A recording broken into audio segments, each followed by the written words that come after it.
بسم الله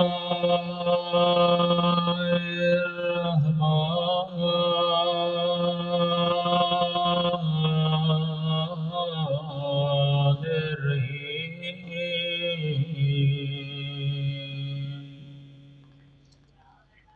الحمد لله رب العالمين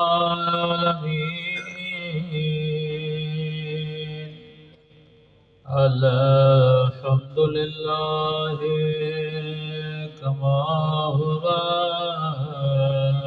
أهله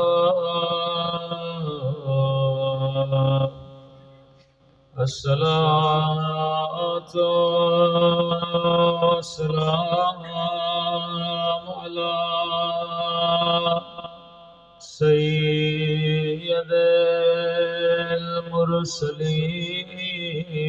المرسلين وخاتم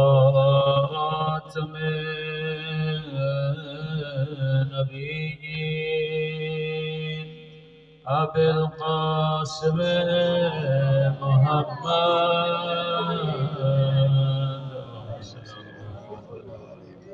وعلى آله الطيبين الطاهرين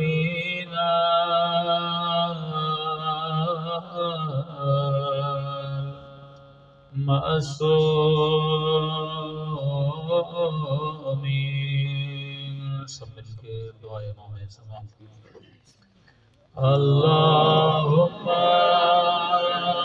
كل وليك حجة ابن الحسن صلواتك عليه وعلى آبائه في هذه الساعة وفي كل وليا وحافظا وقائدا وناصرا ودليلا وعينا حتى تسكنه أرضك طوعا وتمتعه فيها طويلا برحمتك يا أرحم الراحمين صلوات پڑھو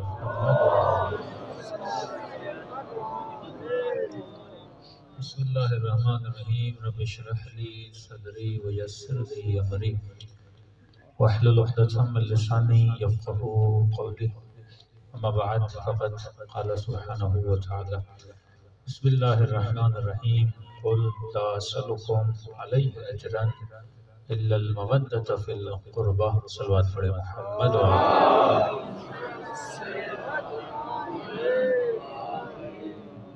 دعا ہے پروردگار عالم ہم سب کی عبادتوں کو اپنی بارگاہ میں قبول فرمائے اور جس مقصد زندگی کی خاطر یہ مجالس رکھی جاتی ہیں خدا اس مقصد میں بھی ہم سب کو کامیابیاں نصیب فرمائے۔ زندگی میں انسان کوئی بھی کام کرے وہ مقصد کے ساتھ، بے مقصد زندگی حیوان کی زندگی ہوتی ہے، انسان کی زندگی نہیں ہوتی۔ کہ مولا فرماتے ہیں کہ جس انسان کا آج اس کے کل سے بہتر نہ ہو اس پر اللہ کی اور علی کی لعنت ہے۔ آپ حیوانات کو دیکھتے ہیں، بکری کا جیسا آج ہے ویسا کل ہوتا ہے، مچھر کا جیسا آج ہے ویسا کل ہوتا ہے، مکھی کا جیسا آج ہے ویسا کل ہوتا ہے۔ فرمایا نہ تو مکھی ہے، نہ تو مچھر ہے، نہ تو گدھا ہے، تو انسان ہے۔ انسان کا کل اس کے آج سے بہتر ہوتا ہے۔ تو سوال یہ ہے کہ میرا آج اپنے کل سے کس چیز میں بہتر ہو؟ کیا مال میں بہتر ہو، شکل میں بہتر ہو، کہ مثلا آج میری جیب میں 1000 ہے تو کل میری جیب میں 2 ہونے چاہیے، یا شکل میں بہتر ہو کہ مثلا آج میرا رنگ کالا ہے، فیئر اینڈ لولی کریم لگا لوں تو کل سفید ہو جائے۔ فرمایا نہیں، یہ بہتری خدا نہیں چاہتا۔ بہتری کا مطلب یہ ہے کہ انسان جسم کو کتنا بھی کھلائے پلائے، یہ 25 سال کے بعد جسم بڑھتا نہیں ہے۔ آپ چھوٹے تھے، 15 کے ہوئے، 20 کے ہوئے، 25 کے جب ہو گئے تو جیسا قد اب آپ کا ہے اس سے آگے بڑھنے والا نہیں ہے۔ 1 ہفتہ کھا لیں قد وہی کا وہی رہے گا، پیٹ پھٹ تو سکتا ہے پر قد کبھی بڑھے گا نہیں۔ جتنا بڑھنا تھا بڑھ چکا، جو بال اگنے تھے اگ چکے، جیسے نقش بننے تھے اللہ نے بنا لیا۔ لیکن ایک چیز ہے جو کرو گے تو دن بدن بڑھے گی۔ کہ مولا وہ کیا ہے؟ فرمایا اے انسان اپنی عقل کو دن بدن تو بڑھا سکتا ہے۔ مثلا آج پہلی کلاس، پھر دوسری کلاس، پھر تیسری کلاس، پھر چوتھی کلاس، یہ بچہ جو 5ویں کلاس میں ہے شکل سے پتہ نہیں لگتا یہ 5ویں کلاس میں۔ مثلا ایک آدمی یہاں پہ BA، ایک MA، ایک ان پڑھ، تو جب چاروں لوگ بڑے ہوتے ہیں تو شکل پہ نہیں لکھا ہوتا یہ ڈاکٹر ہے۔ کہاں سے پتہ چلتا ہے؟ جب اس کی جتنا علم حاصل کرتا ہے عقل اس کی اتنی موٹی ہوتی جاتی ہے۔ مولا فرماتے ہیں جب تک بندے کے پاس علم ہے کوئی بھی اسے گمراہ نہیں کر سکتا۔ ہم در اہل بیت پہ کیوں آتے ہیں؟ کیونکہ یہ وہ در ہے جو انسان کو علم عطا کرتا ہے۔ آپ بڑے خوش نصیب ہیں۔ اہل سنت میں پورے سال میں کتنی مجلسیں ہوتی ہیں؟ زیادہ سے زیادہ مید میلاد النبی، شبہائے قدر، بہت زیادہ ہو گیا، بیچ میں 1-2 پروگرام اور ہو جاتے ہیں۔ لیکن آپ شیعوں کو اہل بیت کتنا علم دیتے ہیں مجلس عزا کے صدقے سے۔ محرم کے 10 دن آپ کو علم ملتا ہے، ایام سفر میں آپ کو علم ملتا ہے، ایام شہادت مولا علی میں آپ کو علم ملتا ہے، اور اس علم کے لیے آپ کوئی فیس بھی نہیں دیتے۔ خرچہ تو بانی مجلس کا ہوتا ہے، آپ تو فری میں آتے ہو، نیاز کھا کے بھی چلے جاتے ہو۔ مشہور ہے نا جہاں چاول کا دانہ وہاں آدمی کا آنا۔ تو جس مجلس میں دیکھے ہوں وہاں رش بھی زیادہ ہوتا ہے۔ تو یہ واحد مجلس ہے جہاں چاول بھی ملتے ہیں اور علم علی ابن ابی طالب بھی ملتا ہے۔ عظمت امام علی علیہ السلام بلند ترین صلوات۔ یہ وہ در ہے جہاں سے کوئی خالی ہاتھ نہیں جاتا۔ یعنی جب مولا علی ظاہراً اس دنیا میں تھے تب بھی لوگوں کو علم دے رہے تھے۔ آج مولا ظاہراً آپ کو نظر نہیں آتے لیکن علی کی مجلس سے آج بھی لوگوں کو علم مل رہا ہے۔ نعرہ حیدر کانا مدینۃ العلم وعلی بابھا، میں شہر علم ہوں اور دروازہ کون ہے؟ علی ابن ابی طالب ہے۔ تو اکثر لوگوں سے کہا جاتا ہے اب علی کے در پہ کیوں جا رہے ہیں؟ تو بھائی آپ علی سے بہتر عالم دکھاؤ تو ہم اس کے دروازے پر جائیں، علی سے بہتر زاہد دکھاؤ تو ہم اس کے در پہ جائیں، علی سے بڑا شجاع لاؤ، اس میں کوئی تعصب کی بات نہیں ہے۔ کوئی غیر شیعہ آپ کو بولے نا آپ علی کو پہلا امام کیوں مانتے ہو، آپ بولتی جب علی کو چھوڑنے کے لیے تیار ہے، لیکن شرط یہ ہے کہ علی سے بہتر لاؤ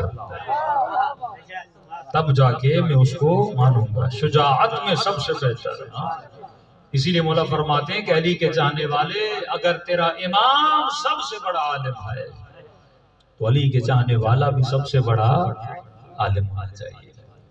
ہمارے یہاں مسئلہ یہ ہے کہ سب سے زیادہ جو بیماری ہے وہ ٹائم ضائع کرنے کی بیماری ہے۔ جس بھی گاؤں سے گزرتا ہوں ہوٹلیں ہی ہوٹلیں ہیں، ہوٹلیں ہی ہوٹلیں ہیں، 4 گھنٹے بندے ہوٹل پہ بیٹھے۔ اب پتہ نہیں ہوٹل پہ تفسیر قرآن پڑھ رہے ہیں، کیا ہو رہا ہے اس ہوٹل میں، کہ کائنات کا علم بانٹا جا رہا ہے۔ مولا فرماتی یہ انسان اپنا دشمن ہے، علی والا نہ دوسرے کا ٹائم ضائع کرتا ہے نہ اپنا ٹائم ضائع کرتا ہے۔ مولا کا سوال سنیے، امام نے کہا مومن یہ بتا انسان کا سب سے بڑا دشمن کون ہے؟ سب سے بڑا دشمن شیطان نہیں، نفس نہیں، مولا فرماتے ہیں انسان کا سب سے بڑا دشمن انسان کی اپنی جہالت ہے۔ جب تو جاہل ہوتا ہے ہر بندہ تجھے گمراہ کر سکتا ہے۔ مثال دوں، آپ سب کو پتا ہے کہ مولا حسین کی قبر کہاں ہے؟ کہاں پر ہے؟ کربلا پر ہے۔ مولا علی کی قبر کہاں ہے؟ نجف ہے۔ ایران کا مثلا ایک بادشاہ ہے شاہ عباس، آپ کو پتا ہے اس کی قبر کہاں ہے؟ کسی کو نہیں پتا شاہ عباس کی قبر کہاں ہے۔ اب مجھے پتا ہے کہ آپ کو پتا نہیں، یہاں سے میں آپ کی جہالت کا فائدہ اٹھاؤں گا۔ مجھے پتا ہے کہ آپ کو پتا نہیں کہ ایران کا ایک بادشاہ ہے اس کی قبر کہاں پر ہے۔ اب جو پتا میں دوں گا اس پتے پہ آپ چلو گے، کیونکہ آپ کو پتا نہیں۔ دیکھیے ایک بندے کو ایڈریس پتا نہیں ہوتی نا تو گوگل میپ جو بتاتا ہے بندہ اسی پہ چلتا رہتا ہے۔ اب وہ جہاں لے جائے میں وہاں پہ چلا جاؤں گا۔ تو یہ گوگل میپ کیا بنا؟ ہمارا امام ہے کہ جو راستہ یہ بتائے ہم اسی راستے پہ چلتے ہیں، کیونکہ ہمیں راستے کا پتہ نہیں۔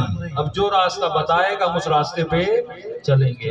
اب جب آپ کو پتہ نہیں اور مجھے پتا ہے کہ آپ کو پتہ نہیں، اب جو پتہ میں دوں گا اس پتے پہ پورا گاؤں چلنا شروع ہو جائے گا۔ اب میں نے کہا مثلا ایران کا بادشاہ ہے شاہ عباس، اس کی قبر ہے مثلا اصفہان میں۔ آپ سب نے کہہ دیا کہ مولانا تھے، سید تھے، مجلس میں آئے تھے اور ہمیں بتایا کہ اس کی قبر کہاں پر ہے؟ اصفہان میں۔ آپ ایران پہنچے اور ایرانیوں کو کہا کہ ہمیں شاہ عباس کی قبر دیکھنی ہے۔ ہاں بھائی کہاں جانا ہے؟ آپ نے کہا اصفہان جانا ہے۔ اس نے کہا اصفہان میں تو ہے نہیں۔ آپ نے کہا نہیں مولوی صاحب نے بتایا تھا۔ آپ ضد کرنے لگے، وہ کہنے لگا وہاں پر نہیں ہے۔ تو مطلب جب آپ کے پاس علم نہیں ہوتا، جو پتہ میں آپ کو دیتا ہوں آپ اسی پتے پہ چلتے ہو۔ لیکن آپ سب کو پتا ہے علی ابن ابی طالب کی قبر کہاں ہے؟ نجف اشرف ہے۔ اس منبر پر پاکستان کا سب سے بڑا عالم آ کر قسم بھی کھائے کہ علی کی قبر کربلا میں ہے، کوئی مانے گا؟ کون ہے جو آپ کو ماننے سے روک رہا ہے؟ یا آپ کا علم ہے۔ جب آپ کو پتا ہو کسی چیز کا دنیا کی کوئی طاقت آپ اس پتے سے ہٹا نہیں سکتی۔ جب آپ کو پتا چل گیا کہ علی خلیفہ بلا فصل ہے، اب دنیا کا کوئی مفتی بھی کوئی حدیث پڑھ کے آپ کے عقیدے کو خراب نہیں کر سکتا، کیونکہ آپ کو پتا چل گیا کہ خلیفہ بلا فصل کون ہے؟ امیر المومنین ہے۔ تبھی مولا فرماتے اے مومن اگر سلمان بننا ہے، امام زمان اپنے سپاہی کو فرماتا ہے مومن کب تک اپنی مجلسوں میں سلمان فارسی کے فضائل پڑھو گے؟ وہ دن کب آئے گا کہ جب تو خود سلمان فارسی بن جائے؟ وہ دن کب آئے گا کہ جب تو خود میثم تمار بن جائے؟ اتنی محبت مولا علی کو میثم سے کہ کھجوریں بیچتے ہیں اور علی اسی کے ریڑی پہ چلے جاتے ہیں اور میثم کے ساتھ بیٹھتے ہیں۔ میں آج کے جوان کو کہتا ہوں اگر میثم تمار بننا ہے تو میثم ایک دن بھی اپنے گھر میں بیکار نہیں بیٹھا تھا۔ اتنا پیسہ تھا، کھجوریں لیتا تھا، ریڑی پہ لگاتا تھا اور رزق حلال کی کمائی سے اپنا گھر چلاتا تھا۔ لیکن آج کتنے جوان ہیں جو کام نہیں کرتے، جن کو کام چور بولا جاتا ہے، انتظار میں کوئی سرکاری نوکری لگ جائے تو ہم کام کریں گے۔ ہاں وہ اتنے سال تم نے گزار دیے، اللہ نے ہاتھ دیے ہیں، پاؤں دیے ہیں، کہ نہیں مولانا جب تک وہ کام نہیں ملے گا تب تک میں کام نہیں کروں گا۔ مولا فرماتے کام بدنامی نہیں ہوتی، بندہ جو بھی کام کرے بس کام وہ ہو جس میں رزق حلال کمایا جائے۔ ایک چھوٹی سی ریڑی لگا سکتے ہو، ریڑی لگا دو، اللہ اسی میں کیا کرے گا؟ برکت عطا کرے گا۔ چھوٹا سا دکان کھول سکتے ہو، دکان کھولو، اللہ کیا کرے گا؟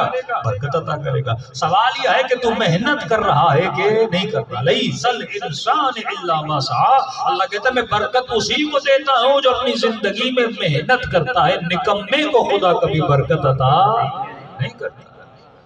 مولا فرماتے کسل اور کسلان، سست آدمی کبھی بھی اللہ کا اور اہل بیت کا دوست نہیں ہو سکتا. سست آدمی کا دوست ہوتا ہے شیطان. 24 گھنٹہ یہ شیطان اس کے ساتھ بیٹھا رہتا ہے. علی والا کبھی چپ نہیں بیٹھتا. صبح رزق حلال کی تلاش میں جاتا ہے، پھر مصلی عبادت پر آتا ہے، پھر رات کے اندھیرے میں ذکر اہل بیت سنتا ہے. صلوات پڑھے محمد والے.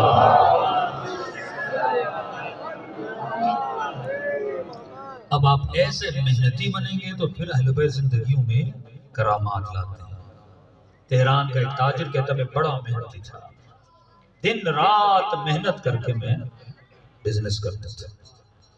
اب زندگی میں اتار چڑھاؤ تو آتا ہے انسان میں. آپ نے محنت کر کے کھیتی باڑی کی، اچانک طوفان آیا، سارے کھیت کیا ہو گئے؟ تباہ ہو گئے. ایسا بھی ہوتا ہے. اب بندہ جب کھیت تباہ ہوتے ہیں تو بڑا اللہ پہ ناراض ہوتا ہے. اے خدایا میں نے اتنی محنت کی میرے سارے کھیت جو تباہ ہو گئے. یہ نہیں سوچتا کہ ایک وقت وہ بھی تھا کہ جب تم نے محنت کم کی تھی پر اللہ نے دگنا کر کے عطا کیا تھا. اس وقت تو نے اعتراض نہیں کیا کہ خدا مجھے اتنا زیادہ کر دیا. کبھی زیادہ بھی دیتا ہے، کبھی کٹوتی بھی کر دیتا ہے. اللہ کہتا ہے نیک بندوں کی نشانی یہ ہے جب میں زیادہ دوں تو میرا شکر کرتے ہیں، اور جب میں کم دیتا ہوں تو صبر کرتے ہیں، اور اسی صبر کے نتیجے میں بڑھا بڑھا کر ان کو عطا کرتا ہوں. تو یہ بھی کہتا ہے میں نے بڑی محنت کر کے بزنس کیا، لیکن اچانک بزنس میں نقصان ہوا. تقریباً کوئی پاکستانی آپ سمجھیں 15-20 کروڑ کا قرضی ہو گیا. اب شیعہ جب بھی پریشان ہوتا ہے تو کہاں جاتا ہے؟ در اہل بیت پہ جاتا ہے. یہی وہ وسیلے ہیں. یا وجیہن عند اللہ اشفعی لنا عند اللہ. اے وہ چہرے جو اللہ کی دربار میں بڑی عزت والے چہرے ہیں. کہتا ہے کچھ پیسے نہیں تھے، اتنے پیسے تھے میں نے ایک ریٹرن ٹکٹ لیا اور اپنے کھانے کے لیے کہ ایک دن مشہد رکوں گا. کوئی سمجھو پاکستانی 1-1.5 ہزار میں نے جیب میں رکھے، اس سے زیادہ کچھ بھی نہیں تھا. اب میں نے کہا جو ہے مجھے اس در سے ملے گا. کہتا ہے مشہد اور رضا پہنچا امام رضا کی. زری مولا کی پکڑ کے اتنا رویا کہ مولا میں نے تو بڑی محنت کی، میں نے زندگی میں ایک لقمہ حرام کا نہیں کھایا، جنہیں محنت کر کے رزق حلال کمایا. ابھی بزنس میں نقصان ہوا، اس میں میرا قصور تو نہیں ہوگا. روز دروازے پہ قرضی آتے ہیں، دروازہ کھٹکھٹاتے ہیں. اب شرم آتی ہے، میں دروازے پہ نہیں جاتا، بیوی دروازے پہ جاتی ہے. مولا کہاں اپنا سر چھپاؤں، کہاں جاؤں؟ کہتے بڑا شکوہ کیا امام رضا سے. وہاں سے واپس آیا، بھوک لگی کہ دوپہر کا کھانا کھاؤں. جیسے ہوٹل پہ پہنچا کھانا کھانے کے لیے جیب میں جیسے ہاتھ ڈالا تو کسی نے جیب میں رکھ کاٹ دیا تھا کہ وہ جو 1-1.5 ہزار خرچے کے لیے تھا وہ بھی جیب کٹ چکا. کہتے اب تھوڑا سا ناراض ہو کے امام رضا کے حرم لانے لگا. میں نے کہا مولا رضا میں یہاں مانگنے آیا تھا، اوپر سے جو 1 ہزار تھا وہ بھی بندے نے کاٹ لیا، تو میں تو یہاں آپ سے لینے آیا تھا. یہاں تو الٹا کام ہو گیا کہ جو کچھ تھا وہ بھی میرے جیب سے نکل گیا. کہتا یہی سوچ رہا تھا، اچانک جیب میں ہاتھ ڈالا تو ایک سکہ میرے جیب میں باقی. 98 ہوتی تھی پہلے، 1 روپیہ 5 روپے کا جیسے سکہ ہوتا ہے، ایک سکہ میرے جیب میں تھا. کہتا ایک ٹیلی فون بوتھ تھا. پہلے ایران میں اگر ٹیلی فون کرنی تھی تو اس سکہ ڈالتے تھے اور آپ ٹیلی فون میں لاتے تھے. ایسا ہی ذہن میں خیال ہے کہ کھانے کے لیے کچھ نہیں، واپسی کے لیے کچھ بھی نہیں، جو پیسے تھے سارے چوری ہو گئے. ایسے ذہن میں خیال آیا کہ کوئی ایسے ہی نمبر ملا، جو بھی بندہ اٹھائے اسے اپنی پریشانی بتا.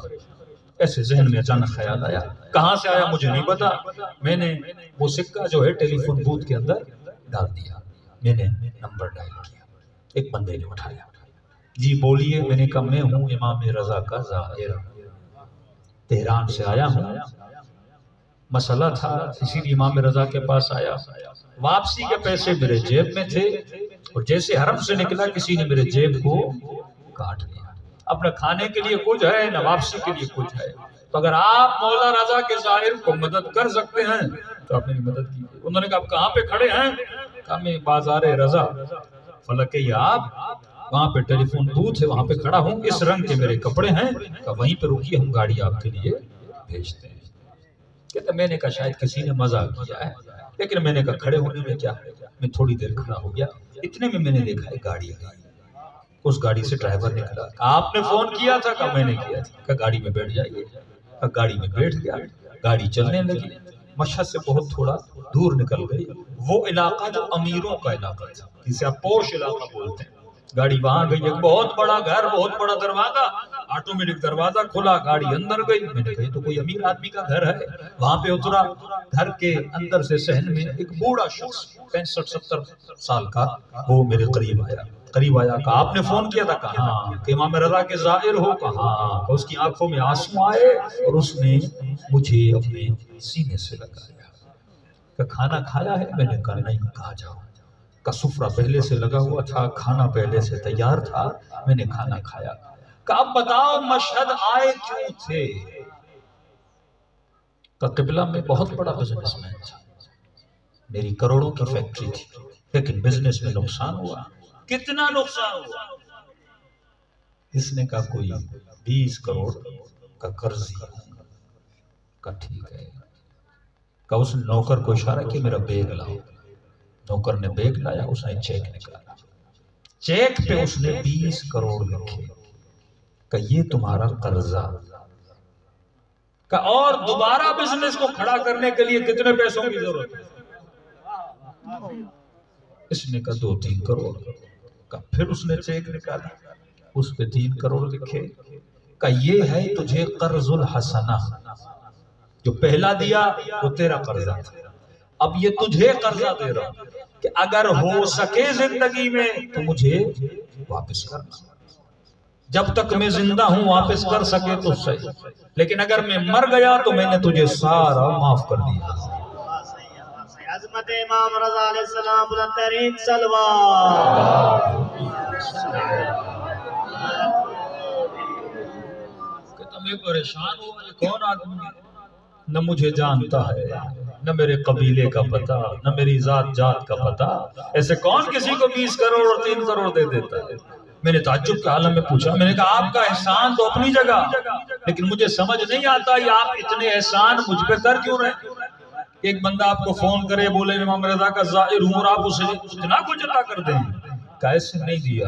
کہ اس نے ایک مرتبہ ایک نوجوان لڑکے کی طرف اشارہ کیا، کیسے دیکھ رہے ہو؟ کہا کہ یہ میرا اکلوتا جوان بیٹا ہے، تو کہ اس کو ہوا تھا کینسر، پورے تہران کے ڈاکٹر نے کہا کہ آپ کا بیٹا مر جائے گا، یہ بچے گا نہیں۔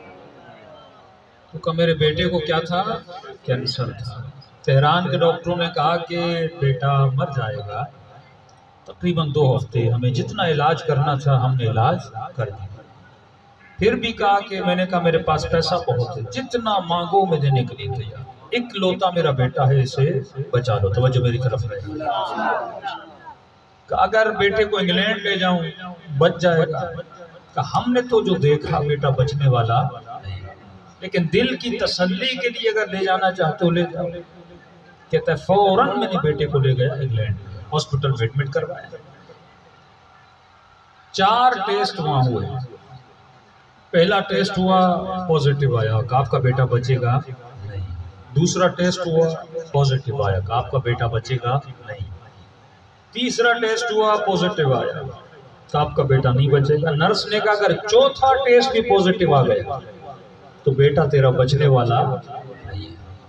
کہ میں نے نرس کو کہا کہ ہاسپٹل میں کوئی چھوٹا سا کمرہ ہے جہاں پہ میں عبادت کر سکتا؟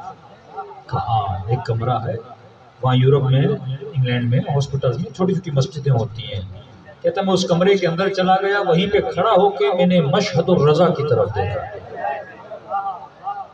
میں نے دل پہ ہاتھ رکھا، میں نے کہا مولا رضا اب ہر جگہ سے میری امیدیں ٹوٹ چکی ہیں، اگر بیٹا بچ گیا مولا میں وعدہ دیتا ہوں آپ کے ایک زائر کے لیے جو کچھ کر سکا وہ کروں گا،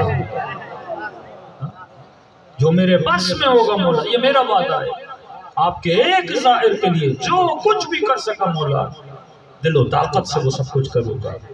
کہ یہ کہہ کر کے رویا، رونے کے بعد 2 رکعت نماز پڑھی، میں باہر آیا، دور سے دیکھا کہ نرس کے چہرے پہ خوشی ہے، دوڑی دوڑی آئی، کہہ رہی پتہ نہیں یہ کیسے ممکن ہوا لیکن چوتھا ٹیسٹ جو ہے وہ نیگیٹو آ گیا۔ عظمت امام رضا علیہ السلام بآواز بلند تر صلوات۔ کہ اب ڈاکٹر نے کہا ہم دوبارہ سے سارے ٹیسٹ کریں، کیونکہ ہمیں تعجب ہے کہ یہ ٹیسٹ کس طرح نیگیٹو آ گیا. کا عالم تعجب یہ تھا، پھر پہلا ٹیسٹ، پھر دوسرا ٹیسٹ، پھر تیسرا ٹیسٹ، سارے کے سارے ٹیسٹ صحیح آ گئے. ڈاکٹر کہنے لگے جو انگریز تھے یہ کسی معجزے سے کم نہیں. میں نے کہا میرے بیٹے کے لیے کوئی دوائی تو دو گا، آپ کے بیٹے کو کچھ ہوا ہی نہیں تو ہم دوائی کیا دیں. یا اس میں کوئی مسئلہ تھا یا ہماری مشینیں خراب تھیں. پہلے آیا تو ٹیسٹ پوزیٹیو تھے، اب سارے ٹیسٹ کیا ہو گئے؟ نیگیٹو ہو گئے. کل لے جاؤ ایران اپنے بیٹے کو، بیٹا ٹھیک ہو گیا. کب پھر تسلی دل کے لیے میں تہران آیا، پھر سے میں نے سارے ٹیسٹ ریپیٹ کیے. ایرانی ڈاکٹر بھی پریشان تھے کہ یہ بیٹا تو بیمار گیا تھا، اچانک ٹھیک کیسے ہو گیا؟ میں نے کہا جس نے ٹھیک کرنا تھا اس نے ٹھیک کر دیا.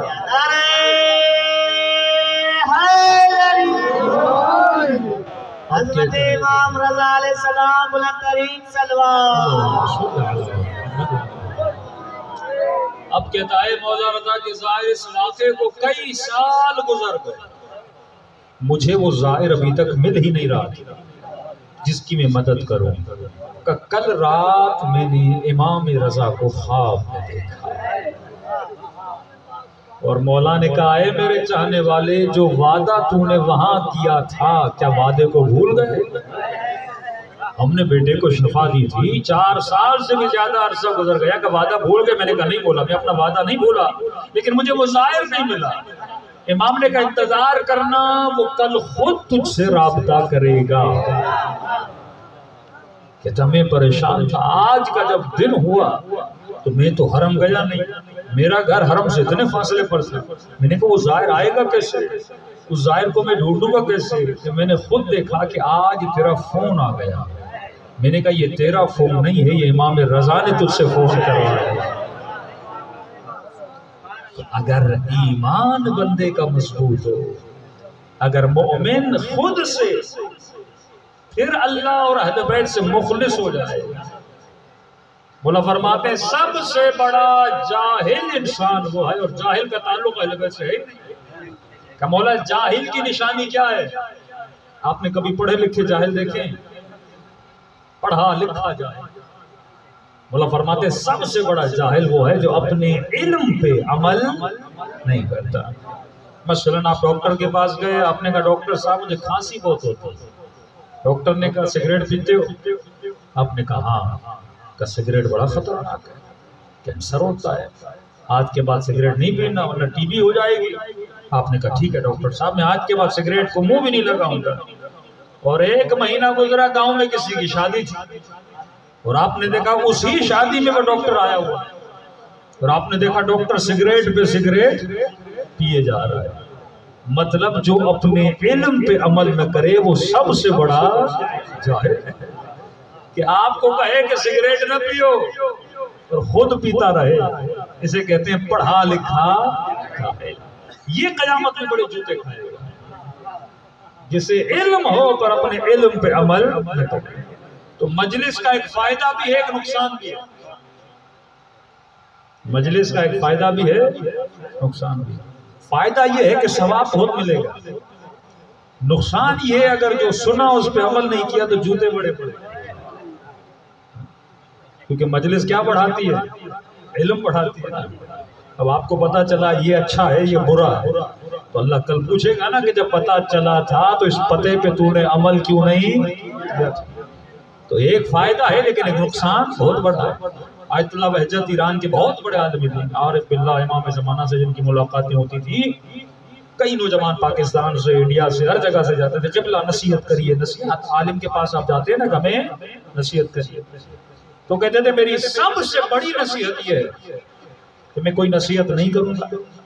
اور پہلی نصیحت یہ ہے کہ جتنا پتہ ہے اس پر عمل کرو، جتنا علم ہے. اب کسی نے مولا علی سے پوچھا کہ مولا میرے رزق میں برکت نہیں ہے، شادی نہیں ہوتی ہے. کئی لوگ کہتے ہیں بندش آ گئی ہے، رشتے ہوتے ہیں رشتے ٹوٹ جاتے ہیں. مولا فرماتے ہیں ہر مشکل کی کنجی ہے کہ مومن وقت پہ نماز کو ادا کیا. آج مجلس میں اتنے لوگ ہیں لیکن صبح کی جب اذان آئے گی تو مسجد میں کتنے لوگ ہیں؟ تو مجلس میں محب آتے ہیں، مسجد میں شیعہ جاتے ہیں۔ میرا میٹر ہوتا ہے نا، جس چیز کی جتنی محبت آپ کے دل میں ہوگی آپ اسی کے ساتھ قیامت میں اٹھائے جاؤ۔ اگر دل میں عبادت کی محبت زیادہ ہے تو شہداء کے ساتھ اٹھائے جاؤ۔ میں بولوں آج رات گاؤں رک رہا ہوں اور صبح مسجد میں نماز پڑھاؤں گا، کتنے لوگ آئیں؟ لیکن اگر بولوں کہ صبح 5 بجے 5 لاکھ روپے مولانا تقسیم کریں گے، ہاں صبح 5 لاکھ روپے دوں گا، نہیں مثال دے رہا ہوں، صبح 5 لاکھ تقسیم کیے جائیں گے، جتنے لوگ ہیں نا اس سے بھی ڈبل آئیں گے، 4 اور کو فون کرو گے 5 لاکھ ملنے والے، پورا گاؤں کا گاؤں جمع ہو جائے گا۔ میں نے کسی سے کہا صبح تمہاری نماز پہ آنکھ نہیں کھلتی، 5 لاکھ کے لیے کیسے آنکھ کھلے گی؟ کہ مولوی صاحب میں سوؤں گا ہی نہیں، پوری رات جاگوں گا۔ یہ آپ کو کون جگا رہا ہے؟ مال کی محبت۔ نماز نہیں جگاتے، مال کی محبت جگاتے۔ اصل یہ ہے کہ دل میں کس چیز کی محبت زیادہ ہے، یہ دل ہے جو قیامت میں فیصلہ کرے۔ جس طرح چکمک لوہے کو کھینچتا ہے، اسی طرح اگر دل کا چکمک عبادت کو کھینچنے لگے تو بندہ شہداء کے ساتھ مشہور ہوتا ہے۔ شیطان کبھی کسی کو گمراہ نہیں کر سکتا۔ شیطان سب سے پہلے یہ دیکھتا ہے کہ آپ کے دل میں کس چیز کی محبت ہے، وہ چکمک کو چیک کرتا ہے۔ اب کوئی بندے کی کمزوری ہے پیسہ، ہم سب کی قیمت ہے، ہم کسی نہ کسی جگہ پہ بک جاتے ہیں۔ ابن ملجم بکا، اس کی قیمت تھی حسین خاتون، جب اس نے حسن کو دیکھا اس کا پاؤں پھسل گیا۔ ابن سعد بکا، اس کی قیمت تھی حکومت اور تخت، کہ آپ کو بولا جائے سندھ کا وزیر اعلیٰ بناتے ہیں، یہ کام کر دو، اب دیکھیں کون پھسلتا ہے۔ کسی کو بولا جائے گا آپ کو 2 لاکھ دیں گے، آپ بولو گے نہیں، 3 بولو گے نہیں، 4 بولو گے نہیں، 5 پہ آدمی پھسل جائے گا۔ ہر کسی کی قیمت ہے، بچہ ہے نا اس کی قیمت کھلونا ہے، تھوڑا جوان ہوگا موٹر بائک، تھوڑا اور بڑا ہوگا گاڑی، تھوڑا اور جوانی آئے گی ایک عورت، ایک لڑکی، اس کی قیمت ہے۔ ہر بندہ کہیں نہ کہیں پہ کیا ہوتا ہے، بکتا ہے۔ وہ فرماتے ہیں علی والا کہیں نہیں بکتا، وہ صرف اللہ کی دربار میں بکتا ہے۔ عظمت فاطمہ زہرا بواد بلند ترین سلمان۔ تو مجلس میں آ کر آپ کو یہ سمجھنا ہے کہ میری قیمت کیا ہے، میری کمزوری کیا ہے۔ کسی مومن نے کہا مولانا امام زمانہ جب آئیں گے تو مجھے کیا بولیں گے؟ میں نے کہا امام تمہاری کمزوری کو دیکھیں۔ کئی لوگ ہیں جو ایک سگریٹ پہ بک جاتے ہیں، کئی لوگ ہیں جو تھوڑی سی چرس پہ بک جاتے ہیں۔ ہر بندے کی کمزوری ہوتی ہے۔ سوال یہ ہے کہ شیطان نے تمہارے اندر تمہاری کمزوری کیا بنائی؟ جو اپنی کمزوریوں کا مالک بن جائے پھر وہ علی کا شیعہ بن جاتا ہے۔ امام نے کہا اے مومن، اگر دنیا اور آخرت میں نجات چاہتے ہو، اب بہجت فرماتا اگر مال چاہیے نماز پڑھو، اولاد چاہیے نماز پڑھو، امام زمانہ کی زیارت کرنی ہے نماز پڑھو، قبر میں نور چاہیے نماز پڑھو۔ کبھی سوچا آپ نے کہ شیطان آپ کو مجلس میں آنے سے بھی نہیں روکتا؟ میں 1.5 گھنٹہ پڑھوں آپ بیٹھے رہیں گے۔ کئی شہروں میں پورے دن کا جلسہ ہوتا ہے، 8 گھنٹے مومنین مجلس سنتے رہتے ہیں، لیکن شیطان 17 منٹ کی نماز سے روکتا ہے، 2 گھنٹہ ہوٹل پہ بیٹھنے سے نہیں روکتا، 3 گھنٹہ جلوس میں جانے سے نہیں روکتا۔ کبھی سوچو تو صحیح اس نماز میں ایسا ہے کیا؟ کسی نے امام سے پوچھا مولا یہ شیطان ہر جگہ ہمیں جانے دیتا ہے لیکن مصلی عبادت پہ آنے نہیں دیتا۔ امام فرماتے اسے پتا ہے اگر تم مصلی پہ چلا گیا تو ہر گناہ سے دور ہو جائے گا۔ امام زمانہ بواد بلند ترین سلمان۔ اب دوسرا سوال یہ کہ جب ہمیں پتا ہے پھر بھی ہم نماز پڑھتے کیوں نہیں؟ اس کی وجہ ہے کیونکہ جب تک کسی چیز کی اہمیت کا پتہ نہ ہو بندہ اسے انجام نہیں دیتا۔ میں آپ کو بتاؤں ایک میرے پاس شربت ہے، اگر اسے پیو گے تو بوڑھا جوان ہو جائے گا، یہاں رش لگ جائے گا۔ مولانا میری داڑھی کے بال سفید ہے، کمر میں درد ہے، یہ شربت تو جی کیسا شربت ہے۔ اور بھی شربتیں آپ بہت خریدتے ہیں۔ بندے کو جب افادیت کا پتہ چلے تو دن رات اس شربت کے پیچھے ہوتا ہے۔ جب آدمی کو پتا چلے نا یہ نماز ہے کیا، کہ امام حسین کہتے ہیں عباس لشکر یزید کو کہو حسین کو ایک رات کی مہلت دے دیں. کیا کرنا اس ایک رات میں؟ کہ اللہ کی عبادت کرنا. مولا زین العابدین کا لقب کیا ہے؟ زین العابدین، عبادت کرنے والوں کی زینت. میں سمت امان، ابو ذر غفاری، مالک اشتر، یا عابد و زاہد کیوں بنے؟ کیونکہ ان کو پتا تھا کہ اللہ نے اس چیز میں رکھا کیا ہے. اب آپ کو خلاصتاً بتاؤں ربط مصیبت نماز کی افادیت. 17 منٹ 17 رکعتیں ہے کیا نماز؟ ہم پڑھیں کیوں؟ جب خدا غنی ہے، غنی مطلب امیر ہے. اب جو امیر ہے وہ غریب تو ہے نہیں کہ اسے میری نماز کی ضرورت ہے، اسے میرے روزے کی ضرورت ہے. اللہ کو ملتا کیا ہے جب میں 8 گھنٹے بھوکھا رہوں؟ اللہ کو میری بھوک سے خوشی کیوں ملتی ہے؟ فرمایا نہیں، اس میں بہت بڑا فلسفہ ہے. پہلا فلسفہ فرمایا خدا نخواستہ اگر تمہاری بیٹی بیمار ہو جائے، خدا نخواستہ، اور ڈاکٹر کہے اس کے علاج میں 40 لاکھ روپئے لگنے، آپ وہ غریب کھیتی باڑی کرتے ہو، آپ کے پاس پیسے نہیں، آپ کو پتا چلا آپ کے گاؤں میں ایک وڈیرا ہے، امیر آدمی ہے، آپ اس کے پاس گئے. ایک ہوتا ہے سخی، ایک ہوتا ہے کریم. سخی سخاوت کرتا ہے پر دشمن کو نہیں دیتا. کریم وہ ہے جو اپنے کو بھی دیتا ہے، دشمن کو بھی دیتا ہے. اللہ کریم ہے، جب وہ بارش برساتا ہے تو بادلوں کو یہ نہیں بولتا کہ صرف نمازیوں کے گھر پہ برسنا، نہیں، بیچ میں علی والے کا گھر ہوگا، یزیدی کا گھر والا کہے گا سب پہ بسو کیونکہ میں کیا ہوں؟ کریم. کریم سب کو دیتا ہے. اللہ رحمان بھی ہے، اللہ رحیم بھی ہے. رحمان یہ ہے کہ اپنی رحمتیں سب پہ نازل کرتا ہے، دشمن پر بھی، دوست پر بھی. لیکن اللہ رحیم بھی، رحیم کا مطلب یہ ہے اپنی خاص نعمتیں اپنے خاص بندوں پہ نازل کرتا ہے. جیسے اللہ نے اس مجلس میں صرف آپ کو بلایا، دوسروں کو نہیں بلایا، یہ اس کی رحمت، رحمت خاص ہے. کربلا ہر کسی کو نہیں بلاتا، حج پہ ہر کسی کو نہیں بلاتا، اپنے حبیب کی زیارت کے لیے ہر کسی کو نہیں بلاتا. یہ رحمت کون سی ہے؟ رحمت خاص ہے. اب پتا چلا گاؤں میں کریم ہے، آپ اس کریم کے پاس کہ آپ نے کہا بیٹی بیمار ہے، 40 لاکھ روپے کا خرچہ ہے. اس نے آپ کو 40 لاکھ دے دیے، جبکہ اس کو پتا بھی ہے کہ آپ اسے واپس نہیں کر سکتے. بیٹی کا علاج کروا، بیٹی ٹھیک ہو گئی. اب مولا فرماتے ہیں احسان کا بدلہ چکانے کے 2 راستے ہیں. ایک راستہ تو یہ ہے کہ جس سے پیسے لیے ہیں اس کو پیسے واپس کرو. مثلا آپ نے مجھ سے 10,000 دیے، 10,000 بھی دو، پلس میں کیک بھی لے جاؤ، تھوڑا فروٹ بھی لے جاؤ کہ آپ کا شکریہ، آپ میری مشکل وقت میں کام آئے. ایک تو راستہ یہ ہے. اب یہ غریب ہے، اس کے پاس 40 لاکھ تو ہے نہیں، یہ اس کا شکریہ ادا کرے تو کیسے کرے؟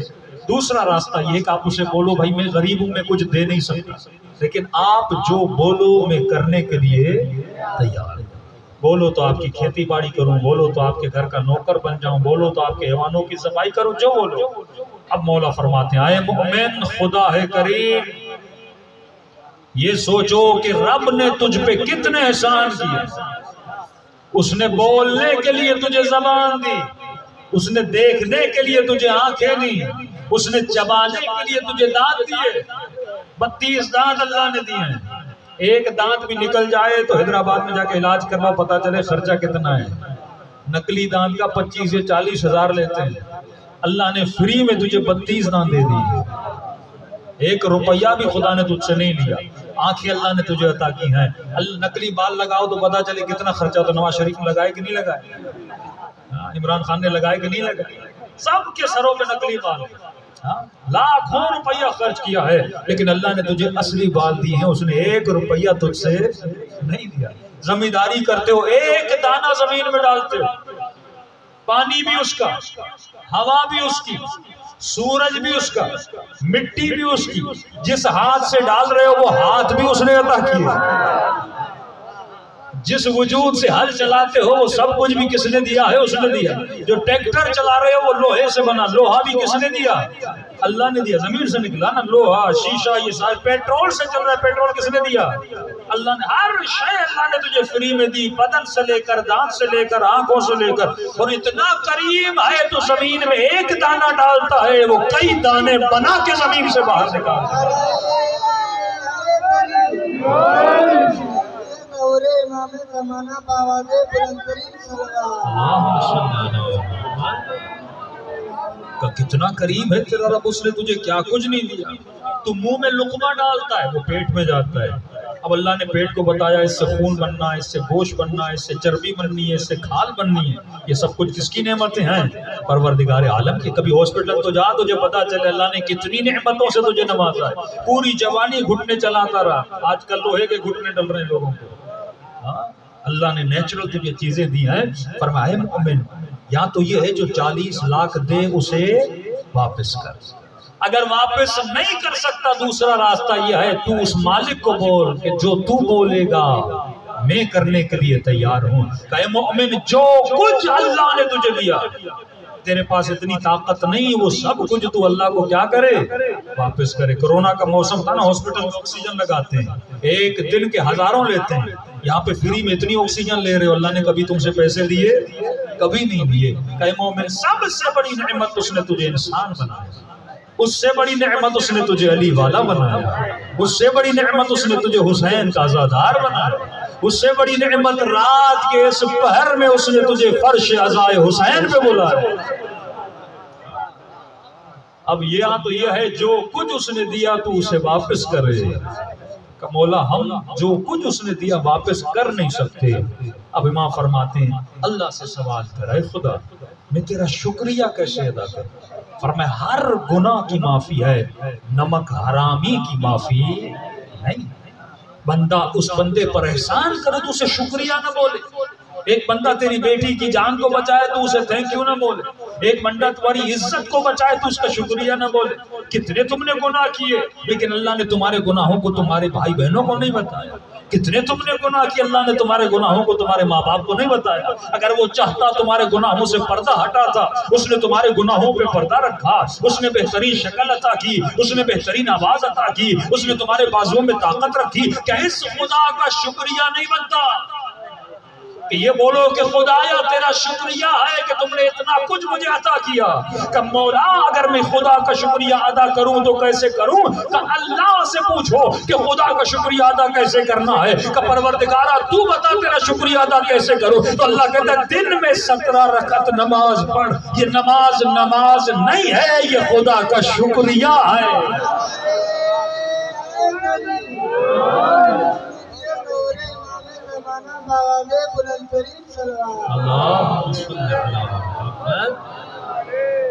تو یہ جو آپ سجدہ دیتے ہو، نماز پڑھتے ہو، یہ کیا ہے؟ اللہ کا شکریہ ہے کہ دن میں اللہ کو بولتے ہو، صبح سویرے 2 رکعت نماز پڑھتا ہے خدا تیرا شکریہ، رات کو سویا پھر تو نے زندگی دی، میں صبح اٹھا، پھر کھیتی باڑی دکان پہ کام کے لیے جاتے ہو، پھر وہ دوپہر کو بلاتے ہیں میرا شکریہ ادا کر، اے خدا تم نے دن بھر میرا کاروبار اچھا چلائی، گھاسیں چلی، میرے بدن چل رہا ہے۔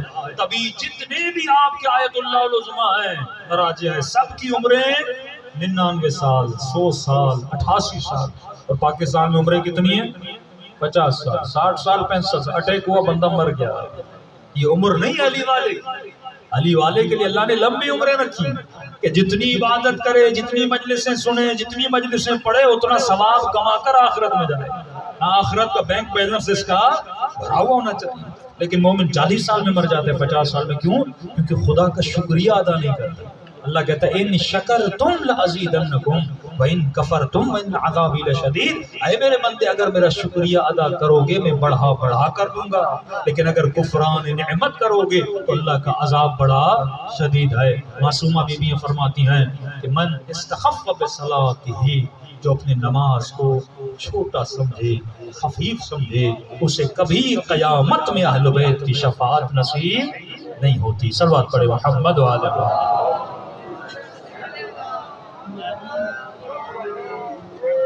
اب انسان جب جوان ہوتا ہے تو مختلف عشقوں میں مبتلا ہوتا ہے۔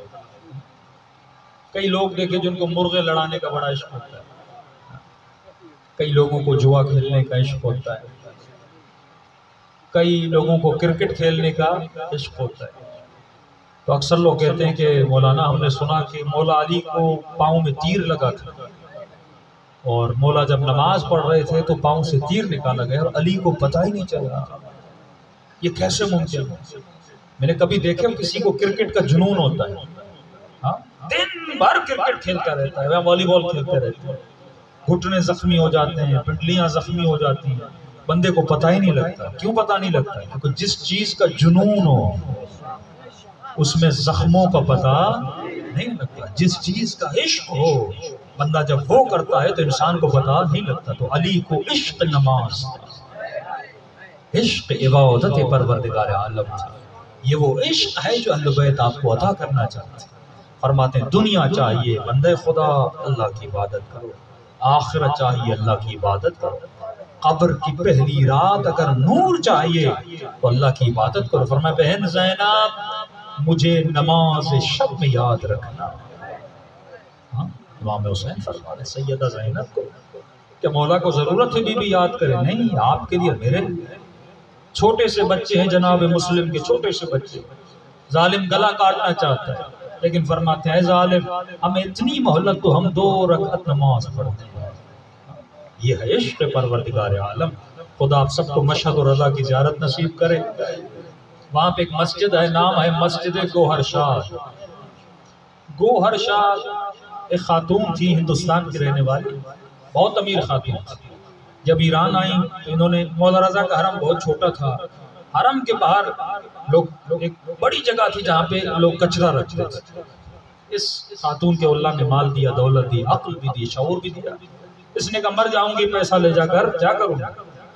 تو اس نے کہا اس کچرے کو ہٹایا جائے اور میں یہاں پہ بہت بڑی مسجد بناؤں، جس مسجد کو امام رضا کے حرم سے ملاؤں، تاکہ جب تک نمازی نماز پڑھتے رہیں تب تک مجھے ثواب ملتا ہے۔ آج بھی مسجد گوہر شاد میں جو بندہ نماز پڑھے ثواب خانوں میں گوہر شاد کو ملتا ہے۔ آئی مزدور بلائے، مشہد کے جتنے مزدور تھے مزدوروں کو جمع کیا، ڈیلی مزدور کام کرتے تھے، کھدائی ہوتی تھی، بہت بڑی مسجد بنائی انہوں نے۔ مزدوروں میں ایک جوان مزدور تھا، 20 22 23 سال، اور جوانی آپ کو پتہ ہے جوانی میں شہوت کا بھوت انسان پہ سوار ہوتا ہے، شادی کا بھوت انسان پہ سوار ہوتا ہے۔ تو بس کہتا ہے میری شادی ہو گئی تو مجھے دنیا بھی مل گئی آخرت بھی مل گئی۔ جب شادی ہو جاتی ہے تو کہتا ہے دنیا بھی گئی آخرت بھی گئی۔ عقل مند انسان شادی بھی کرے تو اچھی جگہ سے کرے، شادی شہوت کے لیے نہ کرے۔ فرمایا 2 لوگ ہیں، علماء فرماتے جب شادی کرنے جاؤ تو یہ مت سوچو بیوی لینے جا رہے، 2 نیت ہیں، ایک بندہ بیوی لینے کی نیت کرے کہ شادی اس نیت سے کرو کہ اپنے بچوں کی ماں کو ڈھونڈنے جا رہا ہوں، یہ نیت الگ ہے۔ مطلب ایسی خاتون جس سے ایسے بچے پیدا ہوں جن کی میں تربیت کروں اور پھر مولا علی کو بول سکوں مولا میں نے ایسے بچے بنائے۔ لیکن صرف شہوت کو بجھانے کے لیے بندہ شادی کرے پھر سر پیٹتا رہے گا، اخلاق نہ دیکھے، کردار نہ دیکھے، رفتار نہ دیکھے، روز گھر میں جھگڑے ہوں گے، پھر بولے گا کاش میں کبھی شادی کرتا ہی نہیں۔ یہ جوان تھا، خانوں میں گور شاد، عمر کی زیادہ تھی، تقریباً 35 36 سال کی عمر، لیکن اللہ نے اچھی شکل دی تھی، اچھی شکل و صورت والی تھی۔ تو جب یہ مزدور کام کرتے تھے یہ دیکھنے جاتی تھی کہ مزدور صحیح کام کر رہے ہیں کہ نہیں کر رہے۔ ایک مزدور کی نگاہ ان کے چہرے پر پڑی، فارسی میں کہتے ہیں ایک دل نہ 100 دل، یہ ان کا عاشق ہو گیا۔ اس نے کام پہ آنا چھوڑ دیا، 1 دن 2 دن 1 ہفتہ، اگلے دن جب خانوں میں گور شاد دیکھا ایک مزدور نہیں، یہ جوان مزدور تھا۔ خیریت پوچھی بیمار ہو گیا کیا ہوا، مدد کرے تیمارداری کریں، کہ پتہ نہیں ہمیں بھی نہیں پتہ 1 ہفتے سے نہیں آیا۔ اس کے گھر پیغام بھجوایا، پتہ چلا ایک بوڑھی خاتون ہے، اس کا اکلوتا بیٹا ہے، کہ اس کو کوئی اور بیماری ہو گئی، کہ کون سی بیماری، کہ یہ آپ کے عشق میں بیمار ہو، اتنا سمجھا رہی ہوں کام پہ جاؤ کام پہ جاؤ، کہ رہنا نہیں، یا میرا رشتہ لے کر جاؤ یا پوری زندگی گھر میں گزارو۔ اب بوڑھی ماں بیچاری کرے تو کیا کرے، ان نوجوان بچے والدین کو بلیک میل کرتے ہیں نا، شادی کروا ورنہ خودکشی کر دیں گے، شادی کروا ورنہ یہ کر دیں گے۔ اس نے بلیک میل کرنا شروع کیا، جب تک میرا رشتہ، تو غریب آدمی وہ اتنی امیر خاتون، تو مزدور آدمی وہ تجھ سے شادی کرے گی، کیوں کرے گی، کہ مجھے نہیں پتا، اگر یہ مجھے نہیں ملی تو میں اپنی جان گنوا دوں گا۔ بوڑھی ماں پریشان کہ رہی آپ سمجھا کہ میں کروں تو کیا کروں، میں بہت شرمسار ہوں، نہ کھانا کھا رہا ہے نہ صحیح سے پانی، کچھ بھی نہیں، گھر پہ پڑا ہوا بیمار ہو گیا۔ اب خانوں میں گوہر شاد تھی علی کی ماننے والی، علی والا جواب بھی دیتا ہے تو صحیح جواب دیتا ہے۔ مثلاً آپ کو پتا چلے نا ایک مومن ایک عشق میں گرفتار ہے، اس کو ہدایت کیسے دینی ہے، عقل مند بندے کا عقل نہ ہو تو کچھ بھی نہیں۔ اس نے کہا ٹھیک ہے میں شادی کرنے کے لیے تیار ہوں، لیکن میری ایک شرط، اگر پوری کرے تو میں شادی کرنے کے لیے تیار ہوں۔ اگر کسی خاتون کو پتا چلے ایک جوان مجھے پسند کرتا ہے تو شرط بھی تو ایسی ہونی چاہیے نا۔ ہمارے شرطیں کیا ہوتی ہیں؟ گاڑی ہے کہ نہیں، گھر ہے کہ نہیں، زمین کتنی ہے۔ اور آج کل جب وجود میں عقل نہ ہو تو سادہ سادہ سی باتوں پہ لوگ پگھل جاتے ہیں۔ ایک خاتون نے کہا مولانا ایک لڑکا مجھے بہت پسند کرتا ہے، میں شادی کروں کہ نہیں کروں؟ میں نے کہا کتنا پسند کرتا ہے؟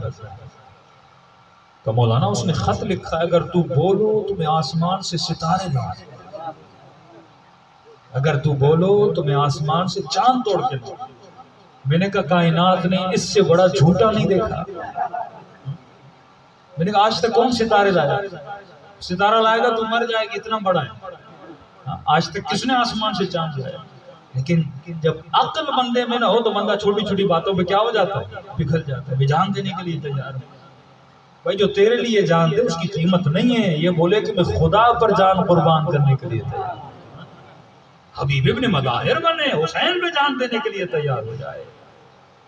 خانم گورشاد نے کوئی دنیا کی شرط نہیں رکھی، اللہ نے اس کو دنیا بہت دی تھی۔ خانم گورشاد نے کہا میں شادی کروں گی لیکن ایک شرط ہے۔ کون سی شرط؟ کہ اگر 40 راتیں نماز تہجد پڑھے۔ تہجد کا نام بھی سنا ہے کہ نہیں؟ ایک ہے واجب نماز، ایک ہے نماز تہجد۔ عارف بننا ہے، مولا حسین کی زیارت خواب میں کرنی ہے، رسول خدا کی زیارت خواب میں کرنی ہے، نماز شب پڑھو۔ قبر کی پہلی رات نرمی چاہیے، نور چاہیے، نماز شب پڑھو۔ 11 رکعت نماز ہے رات کے اندھیرے میں، صبح کی نماز سے پہلے پڑھی جاتی ہے، رسول خدا پڑھتے تھے۔ وہاں کوئی امام نہیں جس نے، ہر امام پہ یہ نماز واجب تھی، ہم پہ نہیں ہے لیکن اماموں پہ نماز واجب تھی۔ نماز شب پڑھو۔ ماں گئی، بیٹے کو کا کام ہو گیا تھا لیکن ایک شرط رکھی ہے۔ اب اس بیچارے نے سمجھا کہ مجھے پتا ہے کوئی بڑی شرط رکھی ہوگی جو پوری نہ کر سکوں۔ کہ نہیں کوئی بڑی شرط نہیں ہے۔ اس نے کہا 40 راتیں نماز تہجد پڑھے، نماز شب پڑھے۔ کہ بس کہ ٹھیک ہے 40 تو کیا میں 1000 راتیں پڑھنے کے لیے تیار، بس میری شادی ہو جائے مجھ سے۔ کہ ٹھیک ہے پھر پڑھنا شروع کرو۔ اس جوان نے نماز تہجد پڑھنا شروع، 1 رات 2 رات 3 رات 10 رات 15 رات 20 رات 40 راتیں گزر گئی، 50 راتیں گزر گئی، 60 راتیں گزر گئی۔ خانم گورشاد پریشان، کوئی پیغام نہیں آیا۔ گھر گئی اس جوان کے، دروازہ کھٹکھٹایا، بوڑھی ماں اس کی باہر آئی، کہے خاتون بیٹا ٹھیک ہے؟ کہ الحمدللہ۔ کہ کوئی خبر نہیں، کوئی پتہ نہیں، نمازیں پڑھی کہ نہیں پڑھی؟ کہاں ابھی تک پڑھتا ہے؟ کہ 40 دن گزر گئے، پھر آیا کیوں نہیں رشتہ دینے؟ کہ مجھے بھی نہیں پتا، میں نے بھی کئی بار بولا ہے کہ بیٹے تو نے نمازیں پڑھ لی، اب جا رشتہ دینے کے لیے۔ کہ مجھے بھی کوئی جواب نہیں دیتا، کہ دیکھیں گے دیکھیں گے دیکھیں گے۔ کہ ذرا جوان کو بلا۔ بوڑھی ماں گئی اور جوان کو کہا دروازے پہ خانم گورشاد کھڑی۔ وہ جوان جو گوہرشاد کو دیکھنے کے لیے ترستا تھا، جو بیمار پڑ گیا گھر میں کہ میری اس خاتون سے شادی کرواؤ، جس کے عشق میں مبتلا تھا، اب خانم گوہرشاد کہتی ہیں جب آیا باہر تو میں نے دیکھا اس نے مجھے نگاہیں اٹھا کر دیکھا بھی نہیں، نگاہیں نیچے جھکی ہوئی، میں پریشان، بڑے ادب کے ساتھ نگاہیں جھکی ہوئی ہیں، سر جھکا ہوا ہے اور میرے سامنے کھڑا۔ میں نے کہا جوان کیا تم نے نمازیں پڑھی؟ ابھی تک پڑھ رہا۔ کہ 40 راتیں تو گزر گئی، میرا رشتہ لینے کے لیے کیوں نہیں آئے؟ کہنے لگا بس خانم گورشاد، جب تک نماز تہجد نہیں پڑھی تھی میں آپ کے عشق میں گرفتار تھا، لیکن جب سے نماز تہجد پڑھی ہے میرے دل میں اللہ کا عشق چلا گیا۔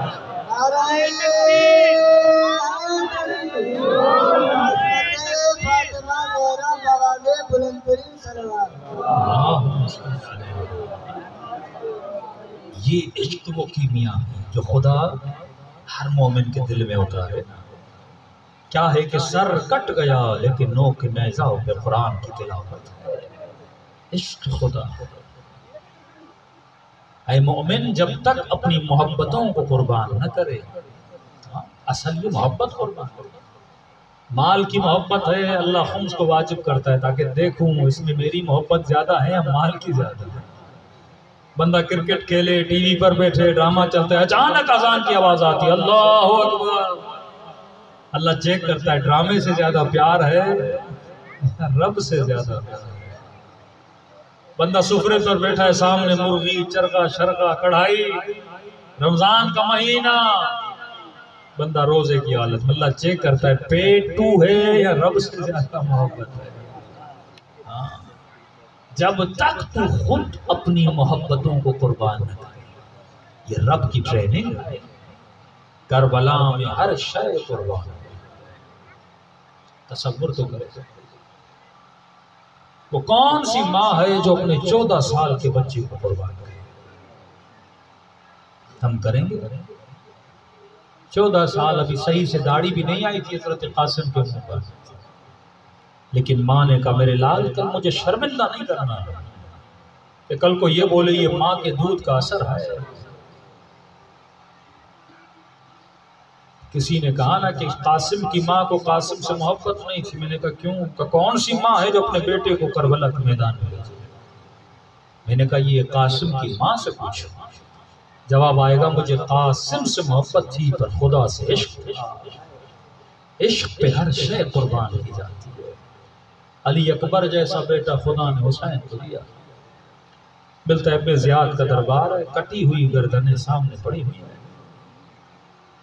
ملعون کھانا کھا رہا تھا.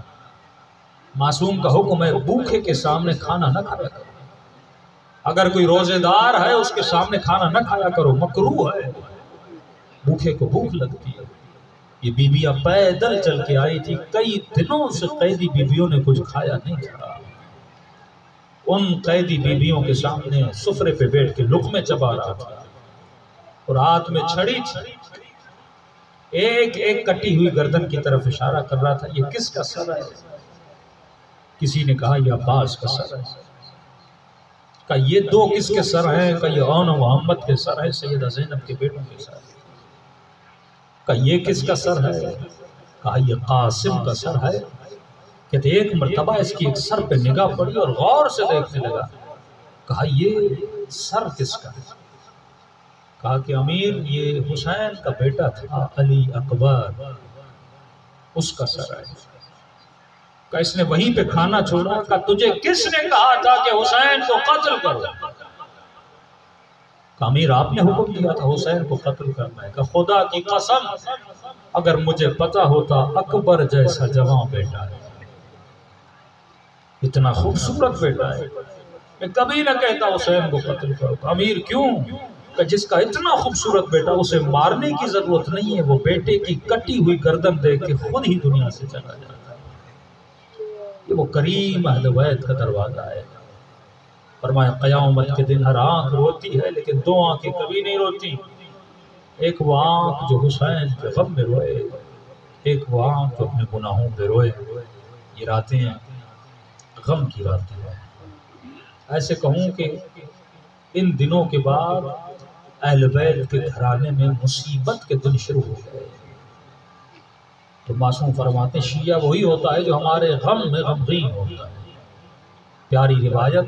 فرمایا ابھی ذاکر نے مصائب پڑھے نہیں، تو رویا نہیں، تم سب کے سروں کے پیچھے میری دادی زہرا کھڑی ہو جاتی ہے اور دعا کے لیے ہاتھوں کو بلند کر دیا، اے خدا یہ میرے حسین کا زادہ ہے، میں زہرا اس سے راضی ہوں، تو بھی اے خدا اس سے راضی ہو جا. دلوں کو کربلا لے کر چلے، مولا حسین کو سلام کرے. ایک زائر نے امام سے کہا مولا میں آپ کی زیارت کرنا چاہتا ہوں لیکن کر نہیں پا رہا، پیسے نہیں میرے پاس. کہیں ایسا نہ ہو میں مر جاؤں اور ملائک کہے کہ تجھے شرم نہیں آتی تو حسین کی ایک زیارت کر کے نہیں آیا. امام نے کہا مومن گھبرانے کی ضرورت نہیں، جب بھی دل کرے حسین کی زیارت کر، سینے پہ ہاتھ رکھا کرو اور مجھ غریب حسین کو ایک سلام دیا کرو. کہ مولا ثواب مل جائے گا کہ نہیں؟ ایک نشانی ہے۔ مولا کون سی؟ کہ جب سلام کرو اگر نہ چاہتے ہوئے اگر آنسوں سے آنسو نکل آئے تو یہ مت سمجھنا یہ تیرے آنسو ہیں، یہ حسین نے تیرے سلام کا جواب دیا ہے۔ قلوب کو، دلوں کو کربلا کی طرف متوجہ کرے۔ جسے سلام آتا ہے سلام پڑھے، جسے نہیں آتا لفظ حسین تو سب کو تو کم از کم مولا حسین کا نام سب مل کے لیجیے، تاکہ آج کی مجلس سے ثواب زیارت حسین لے کر ہم اٹھیں سب مل کے۔ السلام علی الحسین وعلی علی ابن الحسین وعلی اولاد، آواز تھوڑی بڑھا دیں، وعلی اصحاب حسین، سب مل کے السلام علی الحسین وعلی علی ابن، ماشاءاللہ بلند آواز، وعلی اولاد الحسین وعلی اصحاب، میرا سلام ہو زینب کی لٹی ہوئی چادر پہ،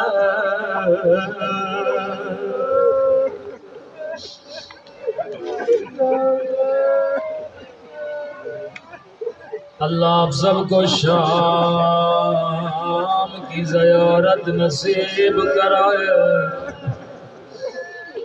اللہ آپ سب کو ننھی سی قبر سکینہ کی زیارت نصیب کرائے۔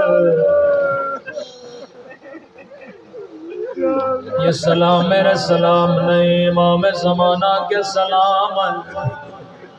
پڑھے لکھے مومن جانتے ہیں کہ زیارت ہے جس کا نام زیارت ناہیا ہے، یہ نوحہ امام زمانہ کا نوحہ، یہ مصائب کسی ذاکر کے مصائب نہیں، یہ حجت خدا امام زمانہ کے جملے سنیں گے۔ اپنے دادا کے مصائب خود امام زمانہ کیسے پڑھتے رو کر کہتے ہیں میرا سلام ان زخمی کلائیوں پر جن کو پس گردان باندھا گیا تھا۔ فرمایا عائشیو جب بھی آنکھوں میں آنسو اپنے لیے دعا پہلے نہ کرنا، میرے ظہور کی دعا کرنا۔ روکے کا مولا خدا کو کون سا واسطہ دوں کہ جب بھی دعا کرو اللہ کو تو واسطہ دیا کرو۔ مولا کون سے واسطے رو کر کا ایک خدا کو میری پھپھی زینب کا واسطہ دیا کرو، دوسرا خدا کو میری ننھی سی سکینہ کا واسطہ دیا کرو۔ اللہ یہ واسطے کبھی رد نہیں کرتا۔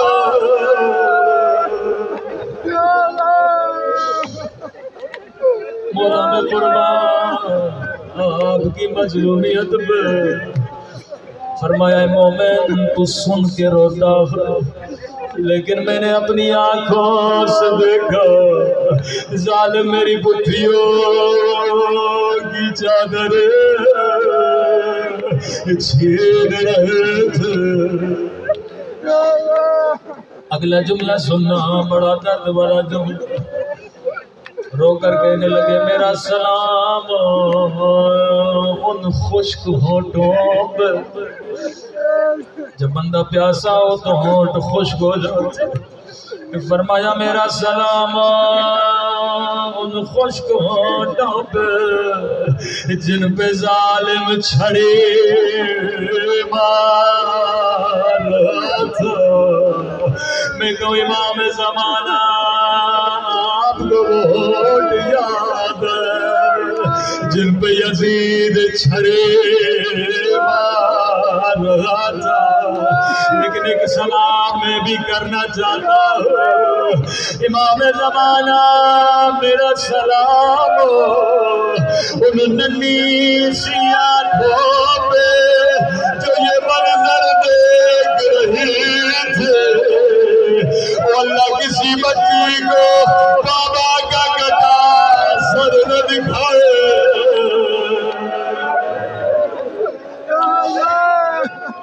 اللہ کسی بچی کو یتیم نہ بنائے۔ بیٹے بھی بابا سے پیار کرتے ہیں، لیکن چھوٹی بچیاں اپنے بابا سے بڑا پیار کرتی ہیں۔ کسی نے پوچھا مولا سجاد سب سے زیادہ آپ کہاں روئے؟ رو کر کہتے تھے الشام الشام الشام۔ مجھے نہیں پتا آپ میں سے کون شام گیا ہے کون شام نہیں گیا، لیکن میں ایک بار شام گیا ہوں، میں نے رو کر کہا بی بی زینب آج بھی کوئی شریف شام کے بازار سے نہیں گزر سکتا، مجھے نہیں پتا علی کی بیٹی شام کی بازار سے کیسے گزرے۔ مولا شام کہا شام نے مجھے خون رلا۔ مولا شام میں ایسا کون سا مقام تھا جہاں آپ خون روئے؟ رو کر کہنے لگے ایک رسی تھی جس نے سجاد کو بڑا رلایا۔ مولا کون سی رسی تھی؟ رو کر کہنے لگے ایک رسی تھی اور 18 گردنیں تھی۔ عزادار کسی کا قد بڑا کسی کا قد چھوٹا، فرمایا جب میں کمر کو سیدھا کرتا تھا باقر کی آواز آتی تھی بابا میرا گلا گھٹ رہا ہے۔ سکینہ کی آواز آتی تھی بھیا میرا گلا گھٹ رہا ہے۔ پورے سفر میں میری کمر جھکی رہی، دربار یزید، اتنے میں یزید اپنے تخت میں بیٹھ، اللہ جانے شمر لعین یزید کے کانوں میں کیا کیا۔ اس لعین نے پہلے قیدی بیویوں پہ نکل، یزید تو اندھا ہو جاتا علی کی بیٹیوں کو نہ دیکھتا۔ پہلا سوال کیا حسین کی 4 سالہ بچی کہاں ہے؟ شمر نے سکینہ کی طرف اشارہ، ملوں نے کہا بچی بتا تیرا نام کیا ہے؟ اب روایت میں غور کیجئے گا، بڑے سخت جملے، ذرا میری طرف دیکھیے۔ ملوں نے کہا بچی بتا تیرا نام کیا ہے؟ راوی کہتا ہے بچی کے ہونٹ ہلے پر آواز نہیں نکلے۔ دوبارہ کا بتا تیرا نام کیا ہے؟ کا ہونٹ ہلے پر آواز نہیں نکلے۔ تیسری مرتبہ کا میں تجھ سے پوچھ رہا ہوں مجھے جواب کیوں نہیں دیتے؟ امام سجاد کی دکھ بھری آواز آئے، معلوم بچی بتا تو رہی ہے لیکن گردن کی رسی بڑی تنگ ہے۔ بچی کی آواز کیسے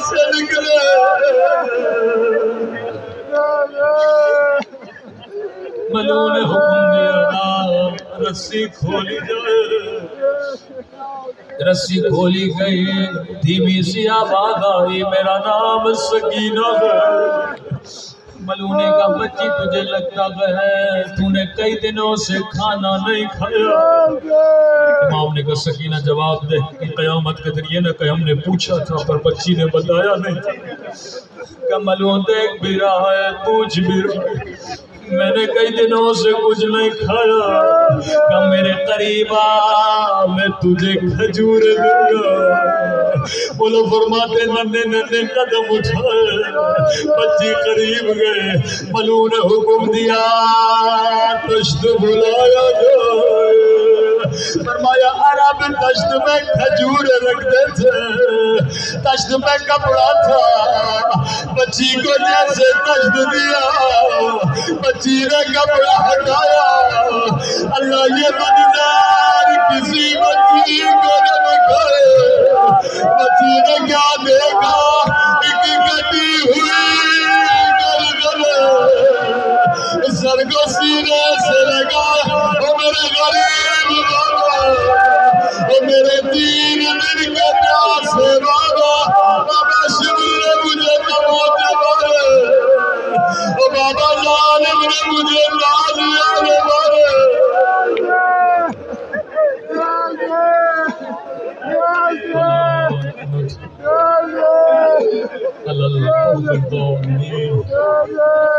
اے خدا حسین کی یتیم و بچی کا باعث، اے خدا سیدہ زینب کی مظلومیت کا باعث، اے خدا معصومہ قم کی یتیمی کا واسطہ ہمارے مولا اور آقا امام زمانہ کا ظہور فرما، ہم سب کے مولا کے آباد و انصار میں شریک فرما۔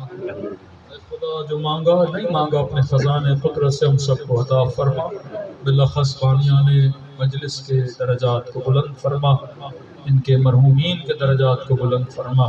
پروردگارہ یہ ذکر یہ عبادت اپنی بارگاہ عالی میں قبول فرما، ہم سب کو واجبات پر عمل کرنے کی توفیق نصیب فرما، محرمات اور حرام کاموں سے بچنے کی توفیق نصیب فرما، جو سنا اس پر عمل کرنے کی توفیق نصیب فرما۔